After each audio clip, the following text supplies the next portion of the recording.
Welcome back to the Make Time for Success podcast. This is episode number 242. I have chosen for today's episode the topic of how to escape overwhelm and decision paralysis, in part because I didn't myself want to spend all day long trying to choose a topic. What I did do was reflect upon what is the most common complaint that clients who are coming my way are talking about. And it really is this state of overwhelm, being frozen, and not knowing what to do next. So let's go and talk about this issue together now.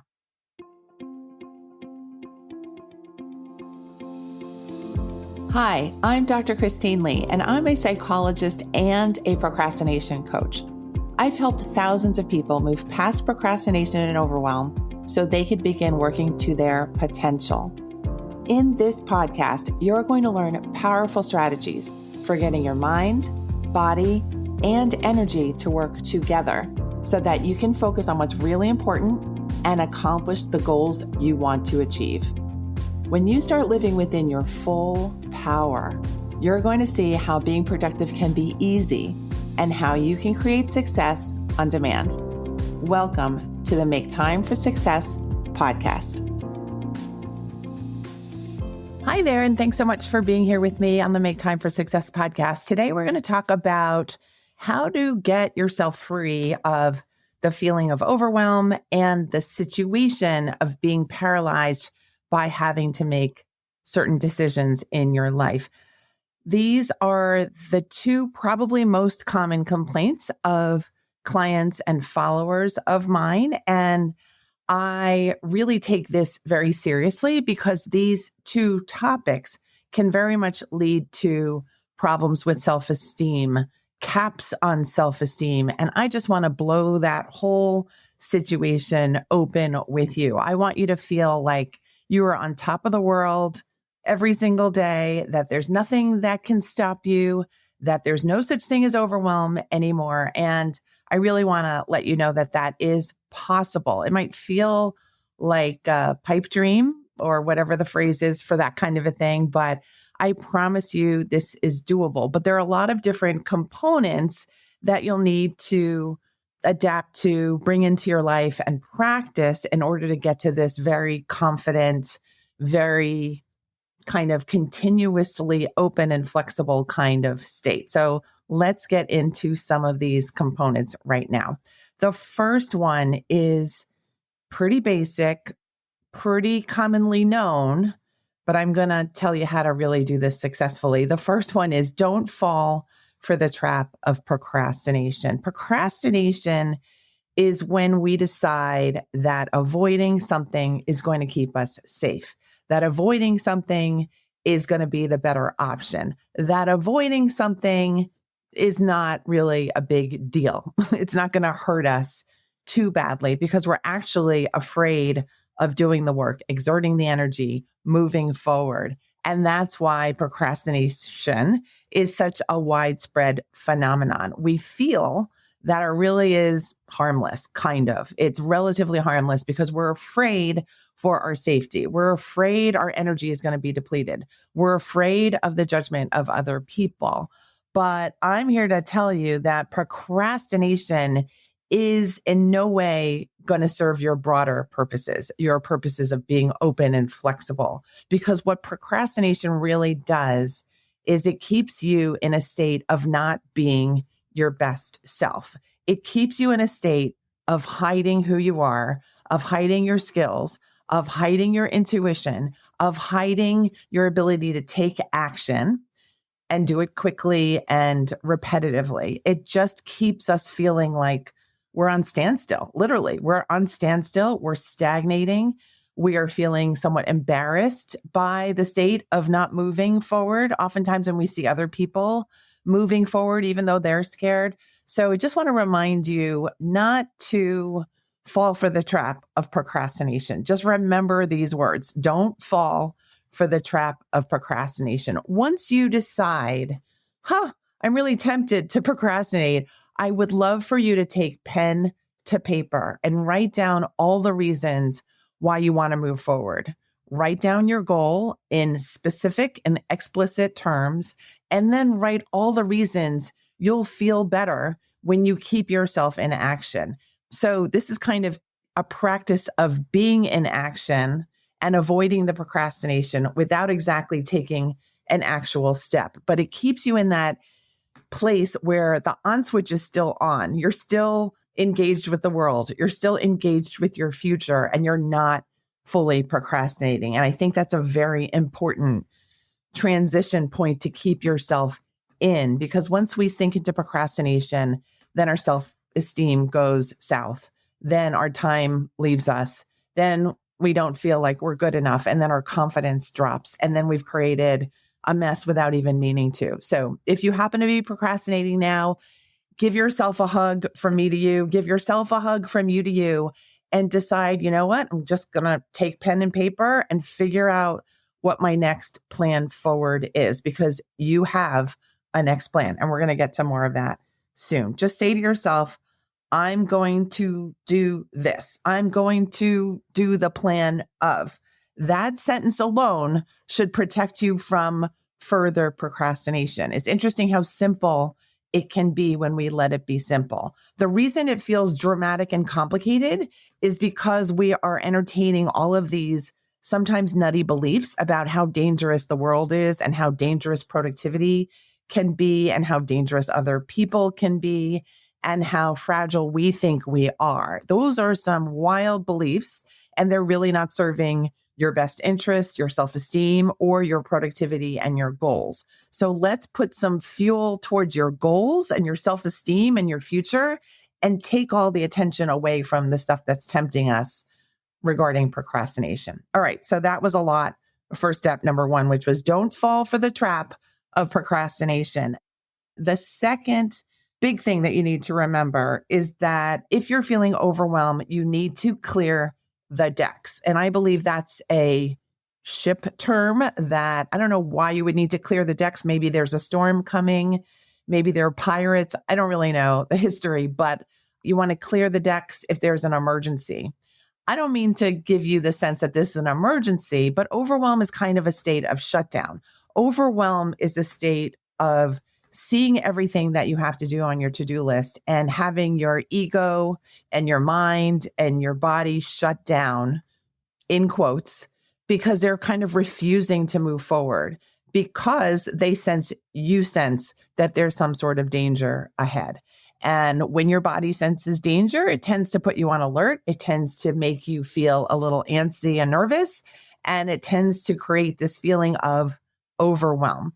So we want to steer clear of overwhelm just as much as we want to steer clear of procrastination, because overwhelm is also not your friend. Overwhelm is kind of a liar. If you have a friend who tends to lie, I hope you don't, but overwhelm is dressed like a friend, but then acts like a liar, because overwhelm is here to tell you, you don't have to move forward. You're too overwhelmed.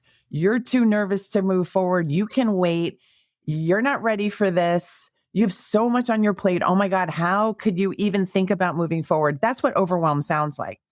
But the trick with overwhelm is that you want to dismantle overwhelm entirely. You just want to clear the decks, and you want to say to yourself, you know what? Although I feel the pressure and the urgency of needing to have all the irons in the fire all at once, I hope I'm using these idioms correctly. I think I am.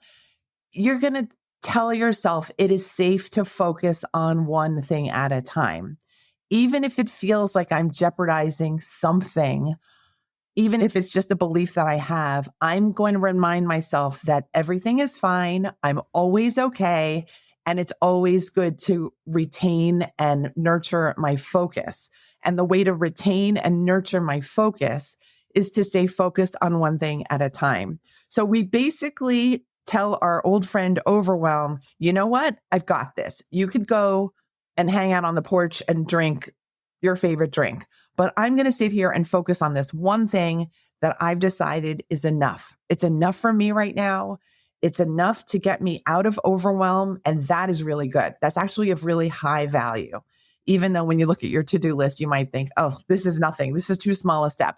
I want you to encourage yourself that any movement that keeps you moving forward is good enough, is of high value, is great for you. It's great for your emotional well-being. It's great for your mind. It's great for your body because your body doesn't feel afraid anymore. So that is wonderful. All right. So the key to clearing the decks and clearing yourself out of overwhelm is to focus on one thing at a time. But also, I'm going to add a little tip here. You want to give yourself points along the way where you celebrate your success. Oftentimes, when we're overwhelmed, it's because we're not finishing anything. And we're definitely not celebrating anything because we're feeling like crap. We're feeling like we can't handle anything. So when you start to focus and when you start to limit what your eye is looking at, and when you start to really nail the projects that you're working on, when you finish them, when you even just get a little bit ahead, you want to decide this is time for celebration, right? You don't have to wait for the big graduation or the end of your dissertation or some gigantic milestone. You could just celebrate because you're not frozen anymore. You're not in overwhelm anymore. And I think that's really important. It's really healthy to treat yourself nicely. All right.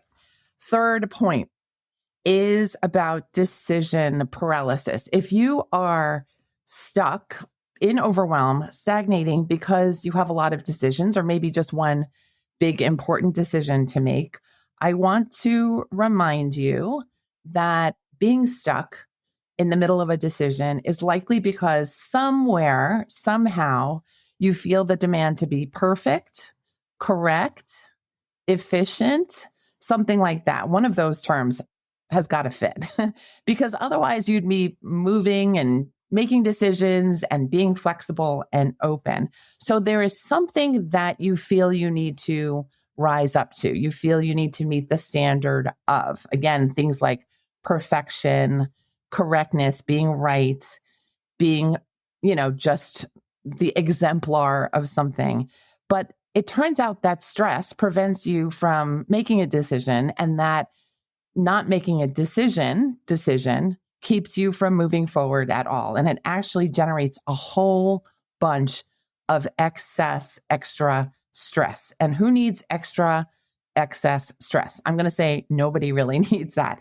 So I want you to remember the next time you feel paralyzed by a decision, this conversation, I want you to remember that nobody's perfect, that oftentimes it's perfectly fine to just find your way and not be the exemplar of perfection and correctness when you're doing stuff.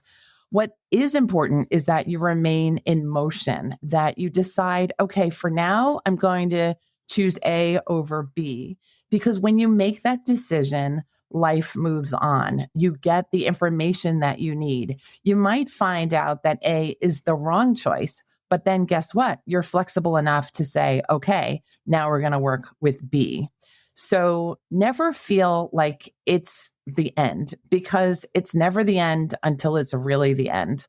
And we've got so much life to live. Let's not spend it paralyzed, right? We have so many fantastic possibilities and skills to play with and to experiment with, and so many decisions that will bring us great new avenues and people and experiences to enjoy. So let's not say that decision paralysis is the one that we're going to choose, because it kind of stinks. All right. And if you are in a state of decision paralysis, remember the key here is you want to argue for your success and not for your correctness, that you're going for eventual success rather than perfection all along the way. And remember, in order to get eventual success, you have to keep moving. All right.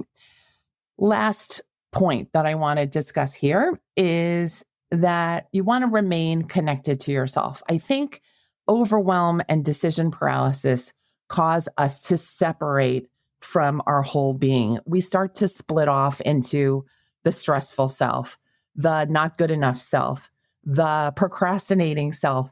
And all you need to do to return to yourself, and it requires a little bit of practice though, is doing some breathing. doing some connection to your goals, doing some journaling, doing some reconnecting to your whole self. Your whole self, when taken as a whole, is extremely powerful, is extremely brilliant, is extremely open and flexible. And when we split off into these different selves and we start feeling embarrassed and ashamed and not good enough, that's when procrastination and overwhelm and stagnation rule. But when we make it a practice to say, I'm always good enough, I've always got options, I'm never going to stay stagnant, then you really get all of your options in front of you. You get all of this time to play. You get all of this room to experiment. And I think that's a beautiful thing. So if you are in overwhelm or in decision paralysis at the moment, my heart is with you. I want you to know this is a very temporary state.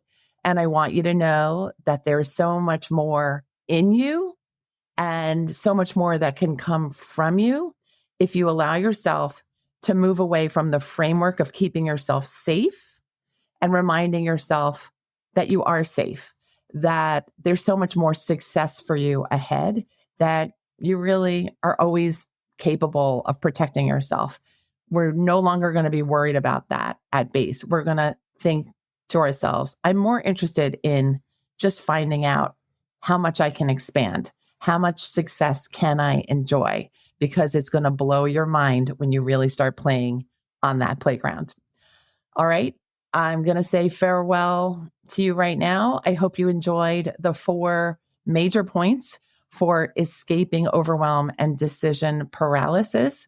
As per usual, I have a free downloadable worksheet for you to help you journal out your own thoughts and help you to remember what I've said in this episode. And you can get that free download by going to maketimeforsuccesspodcast.com/connection.